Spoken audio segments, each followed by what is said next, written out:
조선 역사에 기록된 수많은 이야기 중에서도 감히 입에 담기조차 힘든 충격적인 사건이 하나 존재하죠. 바로 한나라의 임금이 자신의 친아들을 뒤주에 가두어 죽음에 이르게 한 참혹한 비극 말입니다. 임금과 세자, 그 누구도 상상할 수 없었던 비극적인 종말을 맞이한 부자의 이야기, 바로 영조와 사도세자의 슬픈 운명에 관한 이야기인데요.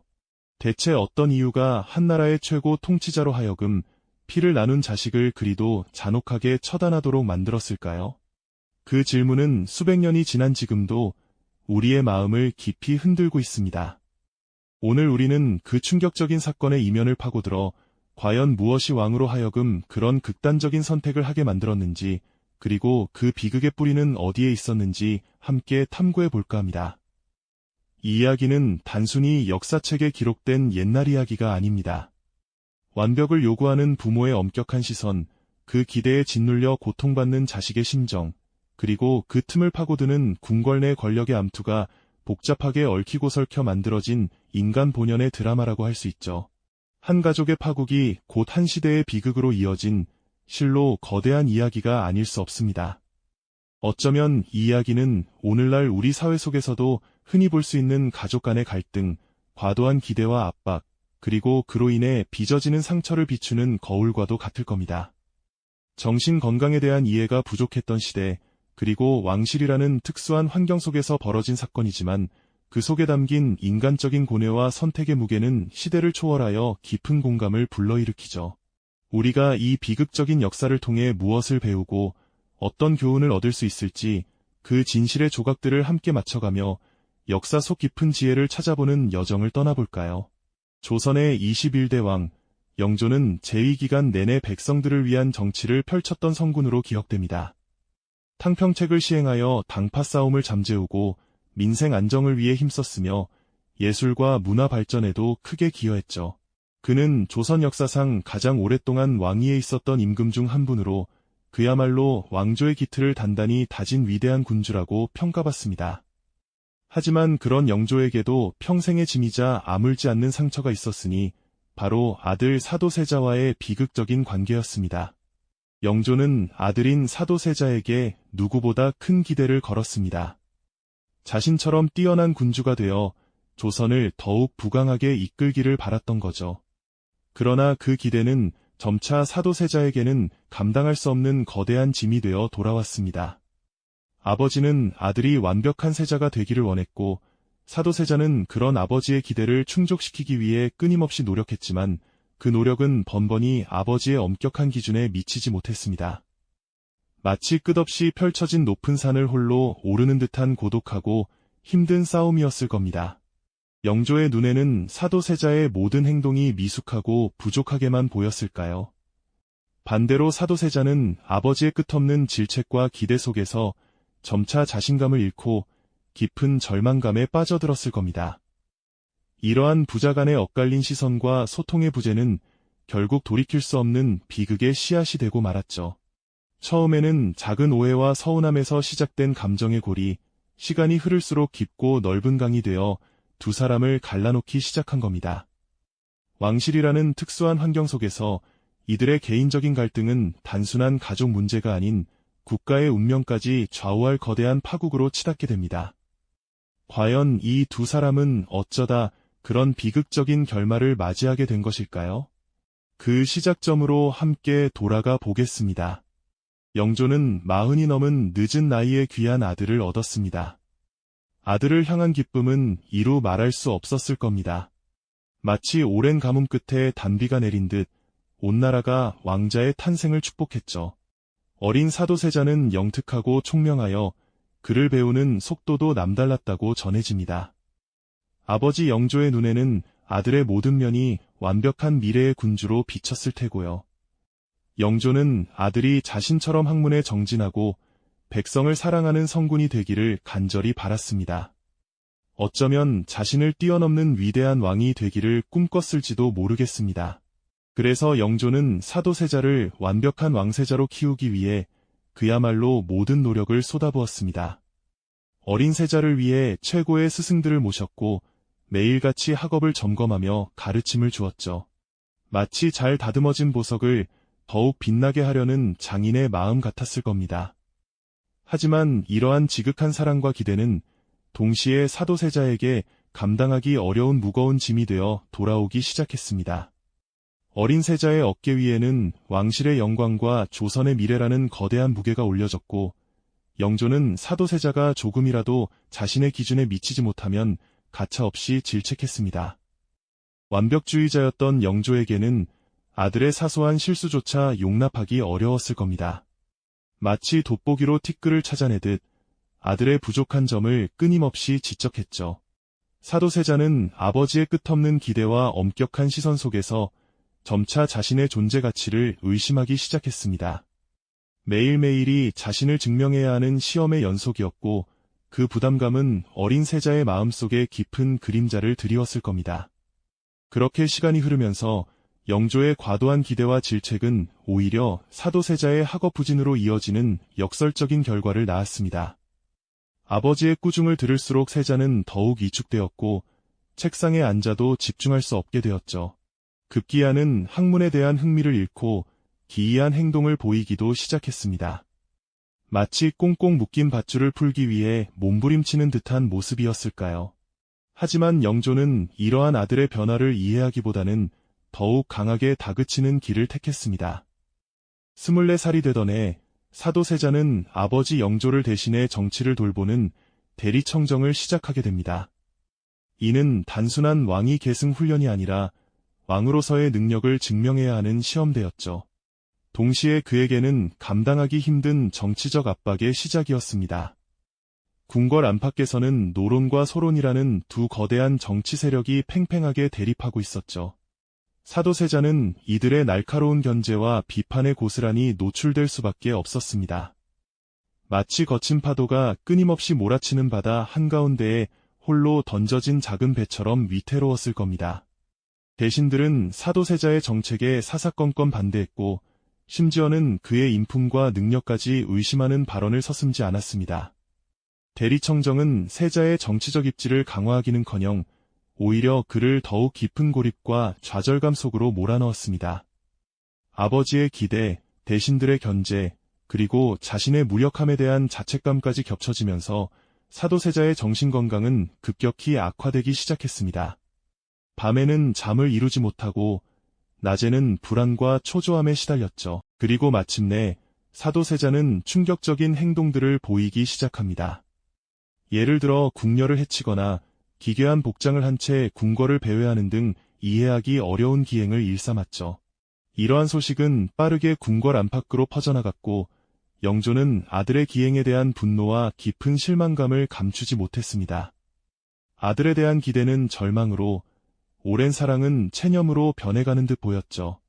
아버지와 아들 사이의 균열은 이제 돌이킬 수 없는 깊은 골짜기가 되어버린 겁니다. 그들의 비극적인 운명은 되돌릴 수 없는 파국으로 치닫고 있었죠.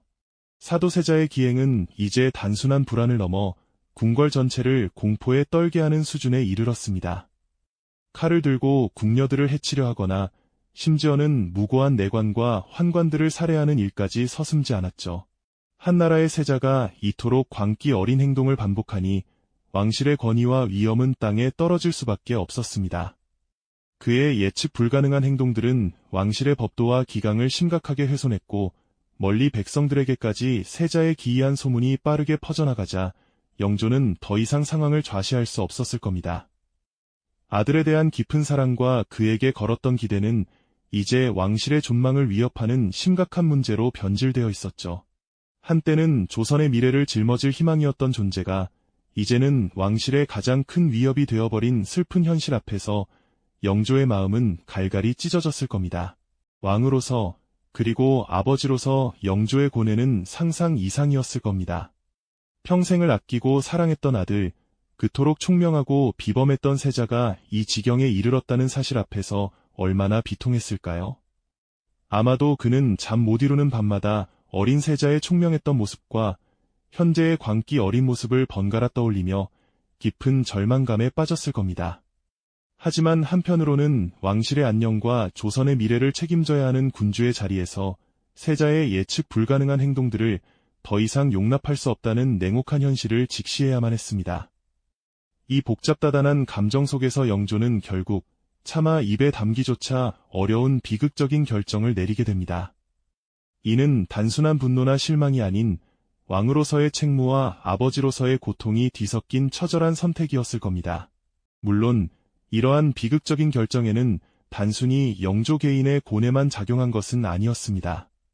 당시 궁궐 안팎에서는 노론과 소론의 치열한 당쟁이 끊이지 않았고 세자의 불안정한 상태는 권력 다툼의 빌미가 되기에 충분했죠. 특히 영조의 계비인 정순왕후와 당시 권력을 장악하고 있던 노론 세력이 세자 폐위 결정에 상당한 영향을 미쳤다는 해석도 존재합니다. 이들은 세자의 광기 어린 행동을 빌미로 자신들의 정치적 입지를 강화하려 했거나 혹은 세자가 왕위에 오를 경우 자신들의 권력이 위협받을 것을 우려하여 영조를 압박했을지도 모릅니다. 어떤 이들은 세자의 상태를 이용해 영조를 압박했고 또 어떤 이들은 그저 냉정한 시선으로 이 비극을 관망하며 자신들의 이득을 계산했을 뿐이죠. 진실은 역사의 뒤안길에 가려져 있어 모든 것을 명확히 알 수는 없지만 분명한 것은 세자의 비극이 단순한 가족사가 아닌 거대한 정치적 소용돌이 속에서 벌어진 복합적인 사건이었다는 점입니다. 그리고 마침내 그 비극적인 파국의 날이 오고야 말았습니다. 1762년 윤 5월 13일 영조는 사도세자를 폐위하고 디주에 가두라는 충격적인 명령을 내립니다. 디주, 곡식을 보관하는 평범한 나무 상자가 한나라의 세자를 가두는 잔혹한 감옥이 된 순간이었죠. 그 명령이 내려지던 궁궐 마당에는 싸늘한 침묵만이 흐르고 있었을 겁니다. 쨍한 한낮의 햇살 아래 병사들은 무표정한 얼굴로 디주를 가져왔고 대신들은 차가운 시선으로 이 모든 상황을 지켜보고 있었겠죠.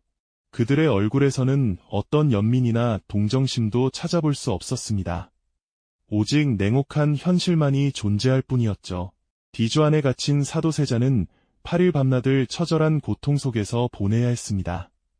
한여름에 찌는 듯한 무더위와 견딜 수 없는 갈증, 그리고 좁디 좁은 나무 상자가 주는 극한의 절망감 속에서 그는 서서히 죽음으로 향했을 겁니다. 갇힌 세자는 살려달라 애원하고 비명을 질렀을 테지만 그 어떤 목소리도 디주 밖으로 온전히 전달되지 못했겠죠. 아버지가 내린 잔혹한 명령 앞에 한때는 왕실의 희망이었던 세자는 이렇게 비참한 최후를 맞이하게 된 거죠. 디주 밖에서는 매미 소리가 요란했을지언정 그 안에 세자에게는 오직 죽음의 그림자만이 드리워져 있었을 뿐이었을까요? 이 비극적인 순간은 조선 역사상 가장 잔인하고 슬픈 장면 중 하나로 기록되어 수많은 이들에게 깊은 충격과 연민을 안겨주고 있습니다. 과연 무엇이 한나라의 왕으로 하여금 자신의 혈육에게 이토록 참혹한 운명을 선고하게 만들었던 걸까요? 이 질문은 여전히 우리에게 깊은 울림을 전하고 있습니다. 디주 속에서 아들이 숨을 거둔 그 순간 영조 임금의 마음은 과연 어떠했을까요? 어쩌면 그는 자신의 손으로 왕실의 가장 소중한 희망을 꺾어버린 참혹한 현실 앞에서 깊은 절망과 후회에 잠겼을지도 모릅니다. 냉혹한 명령을 내렸던 군주의 얼굴 뒤편에는 늦은 나이에 얻은 귀한 자식을 잃은 아버지의 비통함이 숨어 있었을 것이라는 추측이 많습니다. 실제로 영조는 사도세자의 죽음 이후 밤낮으로 슬픔에 잠겨 식음을 전폐하다시피 했다고 전해지죠. 그는 아들의 죽음을 애도하며 사도, 즉 아들을 생각하고 슬퍼한다 는 의미를 담은 시호를 내렸습니다. 이는 단순한 형식적인 절차가 아니라 아버지가 아들에게 보내는 뒤늦은 사죄이자 애틋한 그리움의 표현이었을 겁니다. 비록 디주에 갇히는 비극을 막지는 못했지만 아들을 향한 그의 마음만은 완전히 사라지지 않았음을 보여주는 대목이기도 하죠. 하지만 사도세자의 비극은 여기서 끝이 아니었습니다. 그의 아들, 훗날 조선의 위대한 임금으로 추앙받는 정조에게는 아버지의 비참한 죽음이 평생의 한이자 숙명으로 남았죠. 어린 시절 할아버지 영조의 명령으로 아버지가 처참하게 세상을 떠나는 모습을 지켜봐야 했던 정조의 고통은 아마 우리 상상조차 어렵지 않을까요? 그는 왕위에 오르자마자 선왕의 명예를 회복하고 아버지 사도세자의 억울함을 풀기 위해 모든 노력을 기울였습니다. 과인은 사도세자의 아들이다라고 당당히 선포하며 아버지의 묘를 혈륭원, 즉 지금의 육릉으로 격상하고 그 주변에 화려한 화성을 쌓아 올리며 효심을 드러냈습니다. 이는 단순히 아버지를 위한 효도를 넘어 왕권을 강화하고 당시의 복잡한 정치적 관계 속에서 자신의 정통성을 확립하려는 치밀한 전략이기도 했습니다. 이처럼 사도세자의 죽음은 영조와 정조라는 두 왕의 삶뿐만 아니라 조선 후기 정치 지형 전체에 지울 수 없는 깊은 그림자를 드리웠습니다. 그렇다면 오늘날 우리는 이 비극적인 사건을 어떻게 바라봐야 할까요? 역사학자들 사이에서는 여전히 사도세자가 과연 정신질환을 앓았던 것인지, 아니면 노론과 소론 간의 첨예한 당쟁 속에서 희생된 정치적 희생양이었는지에 대한 뜨거운 논쟁이 이어지고 있습니다. 어떤 이들은 사도세자의 기행과 광기 어린 행동들이 당대 기준으로도 심각한 정신병의 증거였다고 주장하기도 합니다. 반면 또 다른 시각에서는 영조의 과도한 기대와 압박, 그리고 궁궐 내 권력 다툼 속에서 세자가 극심한 스트레스를 받아 병들었으며 결국 정치 세력에 의해 제거당한 것이라고 해석하기도 하죠. 이처럼 하나의 사건을 두고 여러 해석이 분분하다는 것은 그만큼 사도세자의 비극이 단순한 이야기가 아니라는 것을 의미합니다. 결국 사도세자의 비극은 한 사람의 정신병이나 단순한 왕실의 치정으로만 치부할 수 없는 복합적인 비극이었다는 핵심 메시지를 우리에게 전하고 있습니다. 완벽을 강요하는 부모의 압박과 그로 인한 자식의 정신적 고통, 그리고 당시 시대가 정신질환에 대해 가졌던 무지와 편견. 여기에 더해 궁궐 안팎을 뒤흔들었던 냉혹한 권력 암투가 얽히고 설켜 빚어낸 거대한 비극이었다는 것이죠. 이 이야기는 인간의 욕망이 어디까지 치달을 수 있는지, 그리고 인간적인 고통과 그 안에서 내려지는 선택의 무게가 얼마나 무거운지를 다시금 성찰하게 만듭니다.